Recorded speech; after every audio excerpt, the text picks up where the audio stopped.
Marie-Gabrielle Poulain pour ILO. Bonsoir. Bonjour, enchantée. Bienvenue à bord. Merci. ILO, comme dans Installation ludique ouverte à tous, c'est l'Université Laval, ici à Québec, qui est derrière ça. Ouais. J'étais sûr, ils sont toujours présents. L'objectif, créer de l'art à partir d'objets qui n'étaient pas nécessairement destinés à être de l'art.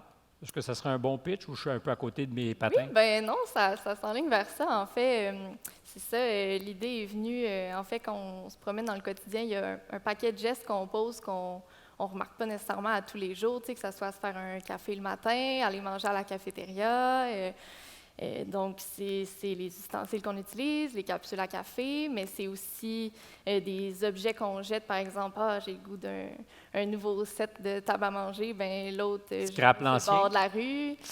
Donc, en regardant tout ça, ben on s'est dit, pourquoi pas essayer de montrer qu'on peut réutiliser certaines choses qu'on n'aurait pas à première vue pensé, puis refaire autre chose, mais en fait, le but surtout, c'était de faire réaliser aux gens que les petits gestes qu'ils posent au quotidien, bien, ils ont quand même un impact au final. Si on y fait attention à ces choses-là, bien, ultimement, on peut changer beaucoup de choses. Diriez-vous que c'était d'abord et avant tout un exercice de sensibilisation? Oui, c'était vraiment ça le but, en fait, de justement, nous, ça se situait plus au niveau universitaire, fait que c'était aussi autant les services alimentaires à l'université, qui offrent justement, bon, ils transitionnent vers des ustensiles réutilisables, fait que c'est des petits gestes au quotidien, puis c'était de faire comprendre à la communauté universitaire qu'eux aussi peuvent avoir un impact, puis ultimement de faire comprendre à tous, en fait, que tout le monde a un impact dans les petits gestes qu'ils posent. Et qu'une série de petits gestes, ça finit par faire une grosse vague. C'est ça. Mais concrètement, pour qu'on ait une idée, parce qu'on n'a pas de photos, peut-être que ça nous aiderait, vous avez créé des objets, parce que dans l'îlot, il y a ludique. Oui, c'est ça. En fait, c'était des installations.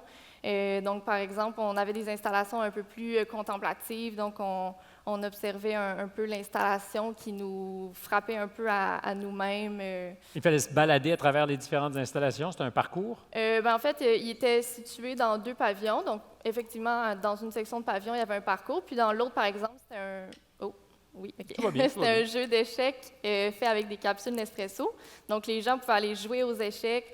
Puis, les jetons, en fait, les pions, c'était des ustensiles ou des petites languettes de canettes. Puis, le jeu en tant que tel, c'était des capsules Nespresso. Puis, ça avait été fait avec une vieille échelle là, qui avait été laissée à la rue. Puis on vient de plugger Nespresso au passage, quand même. Ah, oui. Incroyable. Désolée. Est-ce que vous avez eu des... D'abord, est-ce que c'est des étudiants en art qui ont conçu l'affaire?